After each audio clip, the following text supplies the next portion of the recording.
For the first time in 27 years, the man accused of hiding Amy Bradley's secret identity has been taken into custody, and investigators say the evidence found with him is far more disturbing than anyone expected. For 27 years, Amy's family held on to hope. Every tip, every phone call, every sighting, no matter how faint, was a lifeline. But this week's disappearance of the woman claiming to be Amy reopened old wounds and forced investigators to confront a terrifying possibility. Did someone silence her before she revealed the truth? But the bigger question is this: if police arrested the man allegedly responsible for hiding Amy Bradley's identity, then who was he protecting all these years? Was he helping Amy escape, or was he controlling every move she made? Picture it: cruise ship hallways, dim security footage, a terrified young woman running for her life, and documents sealed so tightly that even the FBI couldn't crack them for decades. Just when investigators believed the Amy Bradley case was finally close to being solved, a new clue surfaced. So unexpected, so explosive, that it flipped the entire investigation upside down. Why did this clue appear now, right after the woman claiming to be Amy disappeared? Who leaked the documents showing multiple hidden identities linked to the same man? And how did this man manage to stay invisible for years, while controlling the lives of missing passengers?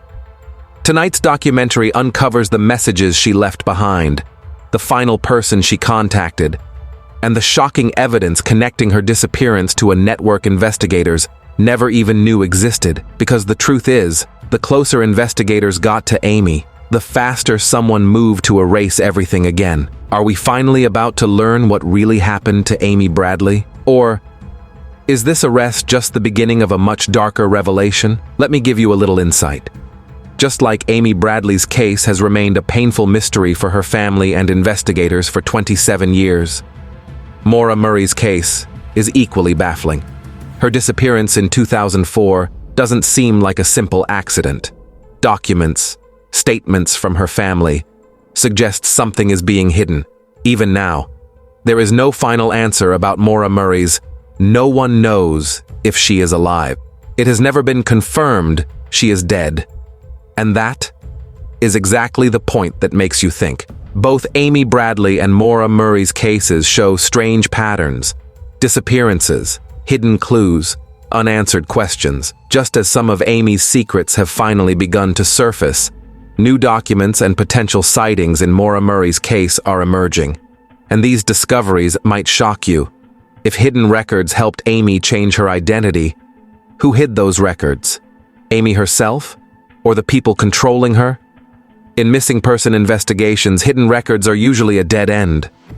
But in Amy Bradley's case, they became the only path left. These documents didn't just hint at a new identity.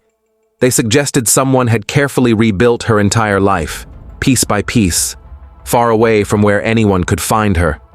And the question haunting investigators is painfully simple. If these records helped Amy start over, who created them? Amy, or the people who controlled her every step? The very first document uncovered contained details Amy could never have written herself. And that is where the story takes its first dark turn. Because as investigators dug deeper, they found a pattern. Names altered, dates shifted, signatures slightly changed. Every page hinted at someone working in the shadows, someone skilled enough to rewrite a life without leaving fingerprints. But just when they thought they were close to identifying this silent architect, a second set of hidden records appeared, contradicting the first. And that raised a disturbing curiosity. If two identities were created, which one was meant to protect Amy, and which one was meant to trap her? Slowly, a new picture formed. A woman trying to break free, and someone rewriting her escape route faster than she could run. The investigation took another twist, because the latest uncovered record suggested not one person, but an entire network helping shape her movements. One of those documents didn't hide Amy. It exposed the person controlling her. So now the central question becomes unavoidable. If someone built Amy a new identity, were they offering her freedom or quietly placing her in a cage she could never see? And the final twist lands softly, but sharply. Sometimes, the one who gives you a new name is the same person who never wanted you to have a life of your own. Did those records reveal a protector or a jailer pretending to save her?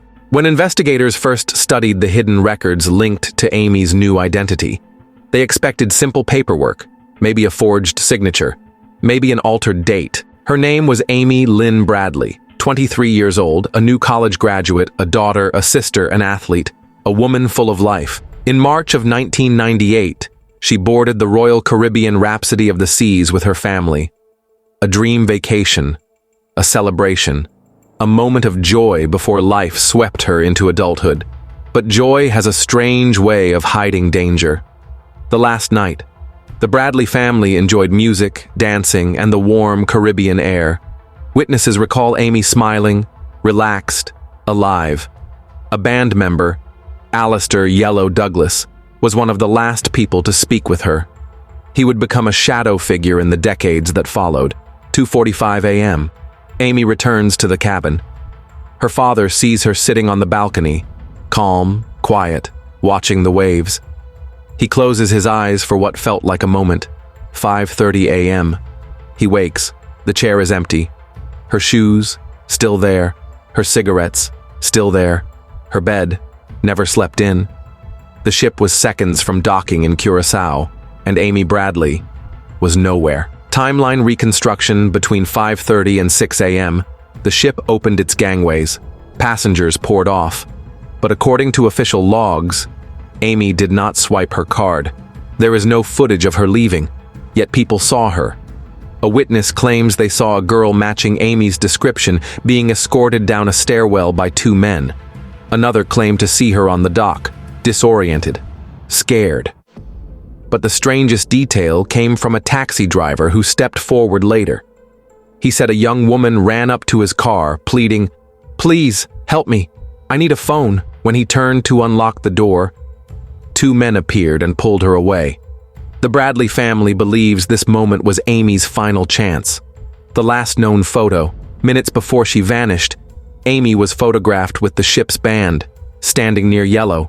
Her smile is faint, her eyes unsettled. Some say this was the moment she realized she was being watched. But the darkest clue came later.